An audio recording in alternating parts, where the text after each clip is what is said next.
Serikali kwayo mondo ket maine weche mag nyithindo mondo ging'e chandruoge ma nyithindo kale pacho ka. Kanoloso e nyasi mar ringo odiechieng nyithindo e piny mangima manobagi e kaunti ma Kilifi, jakom duol marango weche nyithindo National Council of Children's Services Sofia Abdi Nur owacho ni nyithindo kale chandruoge mopogore opogore monego rang malong'o.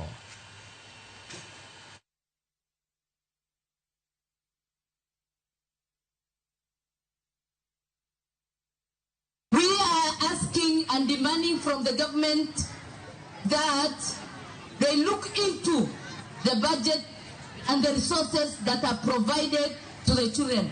We know there are many resources that are given to the children sector, but that is not enough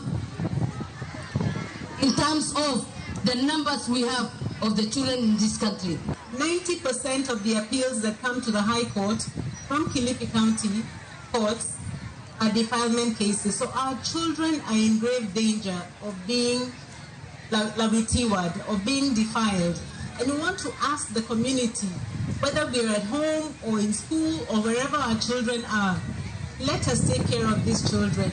Let us stop defiling our children, and let us ensure that our children are able to grow in a safe environment. Katika our different religions tuzungumzie maadili mema. Maadili mema ya kulea watoto wetu. Hino intergenerational gaps ndo zimeweza kuleta mambo mengi. My dress, my choice. Mambo ya kuiga, mambo ya western type of life. How to talk western, how to dress western. Ukiwa wewe huko western waambiwa ni mshamba, lakini mambo mengine kama yale yanakwenda kuhatarisha maisha yetu.